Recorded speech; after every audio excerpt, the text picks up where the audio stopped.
കൂട്ടുകാർക്ക് നല്ലൊരു ദിവസം ആശംസിച്ചുകൊണ്ട് മാമ്പഴത്തിന്റെ പുതിയ വീഡിയോയിലേക്ക് സ്വാഗതം. നമുക്ക് നേരെ സേതുവിന്റെ പല്ലവിയുടെ ഇന്നത്തെ നല്ലൊരു വിശേഷം കണ്ടാലോ. അങ്ങനെ ഇന്നത്തെ വിശേഷത്തില് മാധവമ്മന്റെ ശരീരത്തിനരിയിലിരുന്ന് എല്ലാരും പൊട്ടിക്കരയാണ്. ആരെ ആശ്വസിപ്പിക്കണം എന്നറിയില്ല. പൂർണിമയുടെ വല്ലാത്ത കരച്ചിലാണ്. പിന്നീട് പൂർണിമയുടെ കരച്ചിൽ സഹിക്ക് വയ്യാതെ പത്മജയെ വേറെ ഋതുവങ്ങോട് കൂടിയിട്ട് പൂർണിമേനെ മുറിയിലേക്ക് അങ്ങോട്ട് കൊണ്ടുപോയി കിടത്തുവാണ്. കാരണം അത്രയ്ക്ക് വയ്യാത്തൊരവസ്ഥയായി പോയിരുന്നു പൂർണിമ കരഞ്ഞിട്ട്. ഈ സമയം കുറുപ്പേട്ടൻ അങ്ങോട്ട് വന്നപ്പോ കുറുപ്പേട്ടനോട് അയലത്തോളം രണ്ടുപേരും ചോദിച്ചു, അല്ല കുറുപ്പേട്ട സേതു വരുവോ, കർമ്മങ്ങൾ ചെയ്യാൻ വരുമെന്ന് ചോദിക്കുക. കുറുപ്പേട്ടൻ വരുമെന്ന് പറയാണ്. അല്ല ഞങ്ങൾ ചോദിച്ച മറ്റൊന്നും കൊണ്ടല്ല, സേതുവും മാധവേട്ടൻ തമ്മിൽ എപ്പോഴും വഴക്കായിരുന്നല്ലോ, അതുകൊണ്ട് ചോദിച്ചാന്നേ. അതൊന്നും കുഴപ്പമില്ല, മകനല്ലേ, വരാതിരിക്കില്ലെന്ന് പറയാണ്. ഈ സമയം പ്രതാപൻ അങ്ങോട്ട് വന്നിട്ട്, പിന്നെ വരും പോലും, അല്ലെങ്കിൽ അവനെ വിളിക്കേണ്ട കാര്യമില്ല കുറുപ്പേട്ടാന്ന് പറയാ. അതെന്താ, അതെ അവനെന്തിനാ ഇങ്ങോട്ട് വരണേ? കാരണം അവൻ മകനാന്ന് പറഞ്ഞിട്ട് വെറുതെ നടന്നിട്ട് കാര്യമില്ല. ഒരു മകന്റെ കടമകൾ എന്തെങ്കിലും ചെയ്തിട്ടുണ്ടോ? ഇനി അവൻ വന്ന് കർമ്മങ്ങൾ ചെയ്യുന്നതായിരിക്കും അളിയൻ ഇഷ്ടപ്പെടാത്ത. ഒരു കാര്യം ചെയ്യാം, ഋതുവും അവൻ സാദിയൊക്കെ ഉണ്ടല്ലോ, അവരായാലും കർമ്മങ്ങൾ ചെയ്തോളും. പിന്നെങ്കിൽ വേണി അത് പറ്റില്ലെങ്കിൽ ഞാൻ ബാക്കി കാര്യങ്ങൾ ചെയ്തോളാന്ന് പറയാം. ഈ സമയത്ത് കുറുപ്പേണ്ണന് വല്ലാത്തൊരു സങ്കടം. കുറുപ്പേണ്ണൻ എന്ത് ചെയ്യണമെന്ന് നടത്തില്ല. കുറുപ്പേണ്ണൻ എന്ത് ചെയ്യുക, നേരെ പൂർണിമയുടെ അരിയിലേക്ക് വീഴണം. അപ്പൊ പൂർണിമയെ മുറിയിലേക്ക് കൊണ്ടിട്ടുണ്ടായിരുന്നു. അങ്ങനെ പൂർണിമയെ അടുത്ത് വന്നിട്ട് ചോദിച്ചു, അല്ല സേതുവിനെ വിളിക്കണ്ടേ, കർമ്മങ്ങൾ ചെയ്യാൻ അവൻ വരണ്ടേന്ന് ചോദിക്കുക. ഈ സമയത്ത് ഋതു ചോദിച്ചു, എന്തിനാ വരുന്നേ? അയാൾ കാരണം എന്റെ അച്ഛൻ ഈ അവസ്ഥയുണ്ടായത്. അയാൾ അങ്ങനെ കാണിച്ചില്ലായിരുന്നു എന്റെ അച്ഛൻ ഇപ്പം മരിക്കത്തില്ലായിരുന്നു. ഇനി അയാളെ കർമ്മത്തിനും കൂടെ വിളിക്കണോന്ന് ചോദിക്കുക. ഈ സമയം പ്രധാൻ പറഞ്ഞു, അതിന്റെ കാര്യമൊന്നുമില്ല, അയാളെ വിളിക്കുകയും വേണ്ട. കുറുപ്പേണ്ണൻ എന്താ ഇത്ര അവനെ വിളിക്കണം ഇത്ര വാശി എന്താ? മാധവേണ്ണ ആത്മാവിന്റെ ശാന്തി പോലും കിട്ടത്തില്ല, അതുകൊണ്ട് അവനെ വിളിക്കണ്ടെന്ന് പറയാം. ഈ സമയം കുറുപ്പേട്ടൻ തിരിഞ്ഞ് അങ്ങോട്ട് പോകാൻ തുടങ്ങുകയാണ്. പെട്ടെന്ന് പൂർണിമയെ അങ്ങോട്ട് വിളിച്ചു. പൂർണിമ വിളിച്ചിട്ട് കുറുപ്പേട്ടനോട് പറഞ്ഞു, അത് കുറുപ്പേട്ടാ സേതുവിനെ വിളിക്കുക, അവൻ വേണം കർമ്മങ്ങൾ ചെയ്യാനെന്ന് പറയണം. കുറുപ്പേട്ടന് സന്തോഷമായി. പ്രതാവിന്റെ മുഖം അങ്ങോട്ട് മാറി. പ്രതാവ് സ്വപ്നത്തിൽ പോലും വിചാരിച്ച കാര്യമല്ല പൂർണിമ അങ്ങനെ പറയൂന്നുള്ളത്. പിന്നീട് കുറുപ്പേട്ടൻ പുറത്തിറങ്ങിയിട്ട് സേതുവിന്റെ ഫോണിലേക്ക് വിളിക്കുക. സേതു കോൾ എടുത്തേ ഇല്ല. ഈ സമയം ഹരി ഫോൺ എടുത്തു. ഹരിയോട് കുറുപ്പേട്ടൻ പറഞ്ഞു, സേതുവിനോട് കർമ്മങ്ങൾ ചെയ്യാൻ വരുന്ന കാര്യങ്ങളൊക്കെ പറയണം. അതിനുശേഷം ഫോൺ വെക്കുവാണ്. ഫോൺ വെച്ച് ഹരി പറഞ്ഞു, ചേട്ടാ സേതു നീ പോണില്ലേന്ന് ചോദിക്കാം. ഇല്ല ഞാൻ പോകുന്നില്ല എന്ന് പറയും. എടാ നീ എന്ത് പരിപാടി ചെയ്യുന്നേ? നിന്റെ അച്ഛനെ മരിച്ചു കിടക്കണേ, നീ വേണം മകന്റെ സ്ഥാനത്ത് നിന്ന് കർമ്മങ്ങളെല്ലാം ചെയ്യാൻ, നീ മകനല്ലേന്ന് ചോദിക്കാം. മകനാണ് പോലും, ഞാൻ അയാൾ അച്ഛനായിട്ട് കണ്ടിട്ടില്ല എന്ന് പറയാം. വെറുതെ അനാവശ്യം പറഞ്ഞാണ്ടല്ലോ, ഞാനൊന്നും മിണ്ടണില്ല എന്ന് പറയണം. അപ്പോഴാണ് പല്ലവി അങ്ങോട്ട് വരുന്നേ. പല്ലവി എന്നിട്ട്, സേതുവേട്ടൻ എന്തിരിപ്പായിരിക്കണേ, സേതുവേട്ടന് അങ്ങോട്ട് പോകണേ, പൊന്നുമടത്തിലേക്ക് ചെല്ലാൻ പറയണം. എന്റെ കാര്യത്തിൽ നിങ്ങൾ ആരും ഇടപെടാൻ വേണ്ടെന്ന് പറയണം. പിന്നെ ഇടപെടാതെ അച്ഛൻ അവസാനമായിട്ട് കർമ്മം ചെയ്യാൻ പറ്റുന്ന ഒരു സമയമാണ് ഇത്, സേതുവേട്ടൻ ചെയ്തേ മതിയാകുള്ളൂ എന്ന് പറയാം. എല്ലാരും കൂടെ ഇങ്ങനെ കമ്പൽ ചെയ്തുകൊണ്ടിരിക്കുമ്പോഴത്തേനും സേതുവിന് വല്ലാത്ത ദേഷ്യം വന്നു. സേതു പെട്ടെന്ന് അകത്തേക്ക് അങ്ങോട്ട് കയറി പോവാണ്. എന്നിട്ട് അവിടെ മദ്യക്കുപ്പി ഇരുന്നു. മദ്യം ചുമ്മാ വായിലേക്ക് എടുത്ത് കമിഴ്ത്തുവാണ്. എന്നിട്ട് അങ്ങോട്ട് ഇറങ്ങിയിട്ട് വാടാന്ന് പറഞ്ഞുകൊണ്ട് മിത്രനെ ഹരിയനെ വിളിച്ചുകൊണ്ട് അങ്ങോട്ട് ഇറങ്ങി പോവാണ്. ഈ പോക്ക് കണ്ട് ഇങ്ങനെ അന്തം വിട്ട് നിൽക്കുവാണ് പല്ലവി. പിന്നീട് കാണിക്കുന്ന പൂജാരി അങ്ങോട്ട് വരുവാണ്. പൂജാരി പൊന്നുമടത്തിലേക്ക് വന്നു കഴിഞ്ഞപ്പം കുറുപ്പേനോട് ചോദിച്ചു, അല്ല കർമ്മം ചെയ്യാനുള്ള ആള് റെഡിയാണെന്ന് നിൽക്കും. ഈ സമയം ഇല്ല ഇപ്പൊ തന്നെ വരുമെന്ന് പറയണം. ഇത് കേട്ടൻ പ്രധാനം പറഞ്ഞു, അയാളെ നോക്കണ്ട, അയാൾ വന്നാലും വന്നില്ലേലും കാര്യങ്ങളൊക്കെ മംഗളവരായിട്ട് നടക്കണം, എല്ലാം ഭംഗിയായിട്ട് തന്നെ നടക്കണം. കാര്യം എന്താണെന്നറിയോ, ഇനിയിപ്പം അയാളുടെ സ്ഥാനത്ത് ഞാനാണെങ്കിൽ ഈ കർമ്മങ്ങളൊക്കെ നടത്തുമെന്ന് പറയാം, ഞാൻ അളിയനല്ലേന്ന് ചോദിക്കുക. ഇത് കേട്ടൻ പൂജാരി പറഞ്ഞു, അത് പറ്റില്ല, മകനുള്ളപ്പോൾ അളിയൻ ചെയ്യേണ്ട കാര്യമില്ലോ എന്ന് പറയാ. പിന്നീട് കാണിക്കുന്ന അങ്ങനെ ബോഡി എടുക്കാനുള്ള സമയമായി.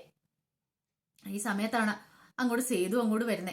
സേതു അങ്ങോട്ട് വരുന്ന കണ്ടു. സേതുവിനെ കണ്ടതും കുറുപ്പേണ്ണന് സന്തോഷമായി. പിന്നീട് സേതു ഒരു 4 കാലയിലാണ് മദ്യവെച്ച് ലെക്കിട്ട് 4 കാലയിലാണ് അങ്ങോട്ട് വരുന്നത്. അങ്ങനെ അച്ഛന്റെ ആ ബോഡിന് മുന്നിൽ ആ ഫ്രീസറെ കുറച്ച് സമയം പിടിച്ചോണ്ട് വന്നു. ഈ സമയത്ത് ഋതു പൂർണിമയോട് എന്തെങ്കിലും നോക്കി, അയാള് വന്നു കണ്ടില്ല, 4 കാലയില് അച്ഛനെ കാണാൻ അവസാനമായിട്ട് വന്നതാ, എനിക്ക് നല്ല ദേഷ്യം വരുന്നുണ്ട്, പിന്നെ അമ്മ പറഞ്ഞുകൊണ്ട് മാത്രമാണെന്ന് പറയണം. ഈ സമയത്ത് പൂർണിമയൊന്നും മിണ്ടിയില്ല. പിന്നീട് കാണിക്കുന്ന കർമ്മങ്ങൾ ചെയ്യാനുള്ള കാര്യങ്ങൾ സേതു നോക്കുകയാണ്. സേതു തലവഴി വെള്ളം ഒഴിച്ച് കുളിച്ചു വരുവാണ്. അപ്പൊ പൂജാരി പറഞ്ഞു, കർമ്മം ചെയ്യാനുള്ള ആള് കുളിച്ചിട്ട് വരാൻ പറയാണ്. പിന്നീട് ചേച്ചി ഇപ്പൊ ആരെങ്കിലും കാണാനുണ്ടോന്ന് ചോദിക്കണം. ആരും കാണാനില്ല, ആരും വരാനും ഇല്ലെന്ന് പറയണം. അങ്ങനെ ബോഡി എടുക്കുക. ഈ സമയത്ത് എല്ലാവരും വാവിട്ട് നിലവിളിക്കുക. അങ്ങനെ ബോഡി പുറത്തേക്ക് കൊണ്ടുവരിക. അപ്പൊ ദഹിപ്പിക്കുന്ന വേറെ എവിടെയാന്ന് തോന്നേ. അങ്ങനെ വണ്ടിയെ കയറ്റി കൊണ്ടുപോകുന്ന സമയത്ത് വല്ലാതെ നിലവിളിച്ച് എല്ലാവരും കൂടെ നിൽക്കുകയാണ്. പിന്നീട് കാണിക്കുന്ന കർമ്മങ്ങളെല്ലാം കഴിഞ്ഞു. അതായത് ചെതിക്ക് തീയെല്ലാം കൊളുത്തി കഴിഞ്ഞതിന് ശേഷം പൂർണിമ ബെഡിലേക്ക് കരഞ്ഞു തളർന്നിരിക്കുന്ന സമയത്ത് അച്ചു അങ്ങോട്ട് വരുവാണ്. അച്ചു അമ്മയുടെ അടുത്ത് വന്നിരുന്നിട്ട് പറഞ്ഞു, അമ്മ സങ്കടപ്പെടല്ലേ, അമ്മ കരഞ്ഞു. കരയില്ലെന്ന് ഞാൻ പറയില്ല, പക്ഷെ ഇന്നൊരു ദിവസത്തേക്ക് മാത്രമേ കരയാവുള്ളൂ. കാരണം നാളെ തൊട്ട് അമ്മ കരയരുത്. കാരണം അച്ഛന് ഒട്ടും ഇഷ്ടമില്ലാത്ത കാര്യം അമ്മക്ക് അറിയണേ, അറിയാലോ എന്ന് പറയാ. ഈ സമയത്ത് മാധവന്റെ ഒരു ഫോട്ടോ വലിയൊരെണ്ണം മുറി വെച്ചിട്ടുണ്ടായിരുന്നു. അത്തയിലേക്ക് നോക്കി വാ വിട്ട് നിലവിളിക്കുവാണ്. പൂർണ്ണമായി സഹിക്കാൻ പറ്റുന്നുണ്ടായിരുന്നില്ല. എനിക്കറിയാം അമ്മയ്ക്ക് എത്രമാത്രം വേദനയാണ് ഉണ്ടാവുന്നത്, എനിക്ക് സഹിക്കാൻ പറ്റുന്നില്ല. കാരണം അപ്പൊ അമ്മയുടെ വേദന എത്രയാന്ന് പറഞ്ഞറിയിക്കാൻ പറ്റാത്ത അമ്മ ഇതെല്ലാം സഹിക്കണം, സഹിച്ചാലും മുന്നോട്ട് പോകാൻ പറ്റുള്ളൂ എന്ന് പറയാ. എന്നാലും മോളെ അമ്മ കൂടുതലൊന്നും പറയണ്ട. നമ്മള് അച്ഛനും മക്കളും നമ്മളെല്ലാം കൂട്ടുകാരെ പോലെ ആയിരുന്നില്ലേ അമ്മേ, അതിന്റെ വേദനകളും വിഷമങ്ങളും ഉണ്ടാവും. അമ്മയോർത്തൊന്നും വിഷമിക്കണ്ട, അമ്മയ്ക്ക് ഞങ്ങളെല്ലാരും ഇല്ലേ. ദേ അമ്മ ഇങ്ങനെ കരഞ്ഞുകൊണ്ടിരുന്നിട്ടുണ്ടെങ്കിൽ അച്ഛനും മുകളിലിരുന്ന ഒരു സമാധാനം കിട്ടുമോ? ഒരു ശാന്തി സമാധാനം ഒന്നും കിട്ടാനേ പോകുന്നില്ല. അമ്മ വിഷമിക്കാന്ന് പറഞ്ഞു അച്ചു അമ്മേനെ ചേർത്ത് പിടിച്ച് കരയുവാണ്. കാരണം ആ കൂട്ടത്തില് അച്ഛനാണ് ഇച്ചിരി പക്വതയും പാകതയും ഉള്ളതെന്ന് തോന്നേ. കാരണം ഋതുവിനെ പോലെയല്ല, ഋതുവിനാണെങ്കിൽ സേതുവിനെ കാണുന്ന തന്നെ കട്ടക്കലിപ്പാണ്. പക്ഷെ അച്ചു അങ്ങനെയല്ല. പിന്നീട് കാണിക്കുന്ന സേതു ഇങ്ങനെ ഒന്ന് ഉറങ്ങിക്കഴിഞ്ഞ് ഇങ്ങനെ കണ്ണു തുറന്ന് നോക്കുമ്പോഴത്തേനും പൊന്നുമടത്തിൽ നിന്നാണ് എഴുന്നേക്കുന്നത്. അപ്പൊ പൊന്നുമടത്തിലായിരുന്നു കിടന്നത്. അങ്ങനെ കണ്ണു തുറന്ന് ഇങ്ങനെ എഴുന്നേറ്റ് ചുറ്റി നോക്കുക. വെള്ളം കുപ്പിക്കാതെ നോക്കുമ്പോ ഇല്ല.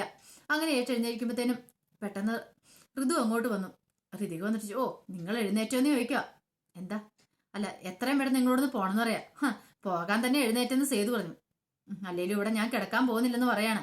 ഇത് കേട്ടതും ഋതു പറഞ്ഞു അല്ലേലും നിനക്ക് ഈ പൊന്നുമടത്ത് കിടക്കാനുള്ള യോഗ്യതയില്ലെന്ന് പറയും. അല്ലെങ്കിൽ ഈ പൊന്നുമടത്ത് കിടന്നെന്ന് അറിഞ്ഞാൽ തന്നെ നാട്ടുകാരെന്നെ കളിയാക്കൂല്ലോ സേതു പറയുകയും ചെയ്തു.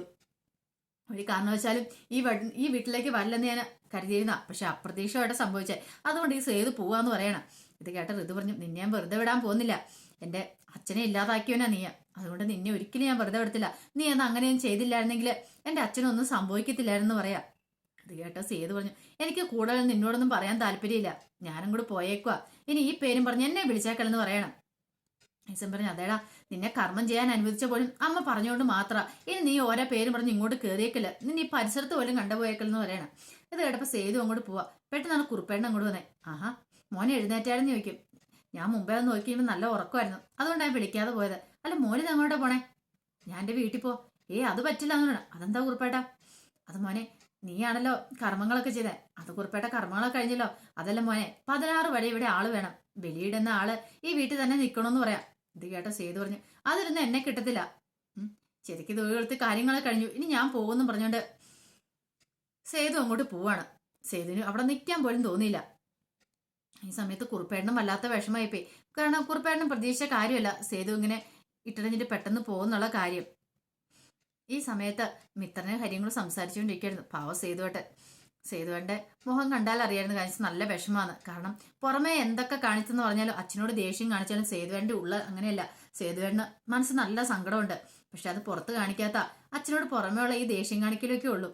ആള് ശുദ്ധനാന്ന് പറയാണ്. ഇങ്ങനെ സംസാരിച്ചുകൊണ്ടിരിക്കുന്ന സമയത്ത് ഒരു വണ്ടി അങ്ങ് വരുന്നേ. നോക്കിക്കഴിഞ്ഞപ്പോഴത്തേനും ആ സേതുവിന്റെ വണ്ടിയെ സേതുവേട്ടൻ ഇങ്ങോട്ട് തിരിച്ചു പോന്നോ? വന്നു കഴിഞ്ഞപ്പോഴത്തേനും മിത്രം ചോദിച്ചു ഇതെന്താ സേതു നീ പെട്ടെന്ന് ഇങ്ങോട്ട് തിരികെ പോന്നോന്ന് ചോദിക്കുക. പിന്നെ ഞാനിങ്ങോട്ട് പോരാതെ സേതു ഇങ്ങനെ വരാൻ പാടില്ല എന്ന് പറയാൻ. അതെന്താ? എടാ നീയല്ലേ അച്ഛന്റെ കർമ്മങ്ങൾ ചെയ്തേ, അപ്പൊ ബലിയിടേണ്ട ആളെ നീയല്ലേന്ന് ചോദിക്കുക. ബലി? ഞാൻ ഒരു ബലി ഇടാൻ പോകുന്നില്ലെന്ന് പറയണം. ഇതേ അങ്ങനെ പറയരുത് സേതു എന്ന് പറയണം. ഇത് കേട്ടപ്പോ സേതു പറഞ്ഞു എനിക്കിപ്പോ ആരുടെ ഒരു ബാഹുബലി ഇടേണ്ട കാര്യമില്ല, ഞാൻ ഒരിടത്തും പോകുന്നില്ലെന്ന് പറയണം. മിത്രം പറഞ്ഞു എന്താടാ ഇങ്ങനെയൊക്കെ? സേതു പറഞ്ഞു എനിക്ക് വിശക്കുന്നുണ്ട്, എന്തെങ്കിലും കഴിക്കണമെന്ന് പറയാം. ഇത് കേട്ടത് മിത്രം പറഞ്ഞു എന്റെ അച്ഛനൊക്കെ മരിച്ചിട്ട് ഞാനാണെങ്കിൽ എന്നെ തൊണ്ടേന്ന് ഫുഡ് പോലും ഇറങ്ങത്തില്ലായിരുന്നു പറയാ, അത്രയ്ക്ക് വിഷമമായിരുന്നു പറയും. സേതു പറഞ്ഞു അതെ നിങ്ങൾ തമ്മിൽ അത്ര സ്നേഹമായിരുന്നു, പക്ഷെ എനിക്ക് അങ്ങനെയല്ല, എനിക്ക് അങ്ങോട്ട് ഒരു ഇഷ്ടമില്ലെന്ന് പറയണം. ഈ സമയം ഹരി പറഞ്ഞു എന്താണ് നീ ഇങ്ങനെയൊക്കെ പറയണേ, നിന്റെ ഒന്നുമല്ലല്ലോ നിന്റെ അച്ഛനല്ലേ, നീ ഇങ്ങനെയൊന്നും പറയണ്ട സംസാരിക്കില്ലെന്ന് പറയണം. അപ്പോഴാണ് ഒരു ഓട്ടോറിക്ഷ വന്നു നിന്നേ. അതിനകത്തൊന്ന് പല്ലവി അങ്ങോട്ട് ഇറങ്ങി. പല്ലവി വന്നിട്ട് സേതുവേട്ടൻ എന്തിനാ ഇങ്ങോട്ട് പോന്നേ, കുറുപ്പേട്ടൻ എന്നെ വിളിച്ചിട്ടുണ്ടായിരുന്നു പറയണം. പെട്ടെന്ന് സേതു പറഞ്ഞു അതെ ഞാൻ അവിടെ നിൽക്കാൻ പോകില്ല, എനിക്ക് അവിടെ നിൽക്കുന്ന പോലും ഇഷ്ടമില്ല, വേറെ നിവൃത്തി ഇല്ലാത്തതുകൊണ്ട് ഞാൻ അങ്ങോട്ട് പോയെന്ന് പറയണം. സേതുവേണ്ട പ്രശ്നം ഇപ്പൊ എന്താ? സേതുവേട്ടൻ അവിടെ എന്താ നിൽക്കാൻ പറ്റില്ലാത്തേ? സേതുവേട്ടൻ വേണ്ട കാര്യങ്ങളൊക്കെ നടത്താനായിട്ട്. എനിക്ക് വിശക്ക് വന്നറേ, അതാണ് പ്രശ്നം. ഞാൻ ഇപ്പൊ തന്നെ എന്തെങ്കിലും ഉണ്ടാക്കിത്തരാം. മിത്രനോട് ചോദിച്ചു അടുക്കളയിൽ എന്താ ഉള്ളതെന്ന് ചോദിക്കുക. കുറച്ച് റവി ഇരിപ്പുണ്ട്, എന്നാ ശരി ഞാൻ ഉപ്പുമാവ് ഉണ്ടാക്കാന്ന് പറഞ്ഞുകൊണ്ട് അടുക്കളയിൽ കയറി പല്ലവി ഉപ്പുമാവ് ഉണ്ടാക്കുകയാണ്. ഉപ്പുമാവൊക്കെ ഉണ്ടാക്കി ടേബിളെ വെച്ചിട്ട് സേതുവിനെ വന്ന് വിളിക്കുകയാണ്. അങ്ങനെ സേതു അകത്തേക്ക് കയറിപ്പോയി. അങ്ങനെ ഉപ്പുമാവ് കഴിക്കാണ്ട് അങ്ങ് തുടങ്ങുവാണ്. ഈ സമയത്ത് പല്ലവി പറഞ്ഞു എനിക്ക് സേതുവാടിനോട് ഒരു കാര്യം പറയാനുണ്ട്. എന്താ? അതെ സേതുവാണി ഫുഡൊക്കെ കഴിച്ചതിന് ശേഷം പൊന്നുമടത്തിലേക്ക് പോകണമെന്ന് പറയണം. ഇത് കേട്ടത് സേതു ആ കഴിക്കൽ നിർത്തിയിട്ട് പല്ലവിനെ നോക്കുകയാണ്. അപ്പൊ അതിന്റെ വിശേഷങ്ങളൊക്കെയാണ് കണ്ടത്. ഇതിന്റെ ബാക്കി വിശേഷങ്ങളുമായിട്ട് വൈകുന്നേരത്തെ പ്രമോയി വരാട്ടോ. അപ്പൊ കഴിഞ്ഞ ദിവസം തൊട്ട് ഞാൻ സേതുവിന്റെ പല്ലവിയുടെ ഒക്കെ വിശേഷങ്ങൾ ചാനലിനകത്ത് അപ്ലോഡ് ചെയ്യാൻ തുടങ്ങിയിട്ടുണ്ട് കേട്ടോ. അപ്പൊ എല്ലാവരും മറക്കാതെ കയറി കാണണോട്ടോ. എല്ലാ ദിവസവും ഈ സമയത്തൊക്കെ ആയിരിക്കും രാവിലെ വിശേഷം ഇടാൻ പറ്റുള്ളൂ. കാരണം ബാക്കി എല്ലാ വിശേഷങ്ങളും ഇട്ട് വരുമ്പോഴത്തേനും ഇത്ര ലേറ്റ് ആയിട്ട് വരും. നമ്മളത് പറഞ്ഞ് എഡിറ്റ് ചെയ്തൊക്കെ കുറെ താമസം പിടിക്കുമല്ലോ.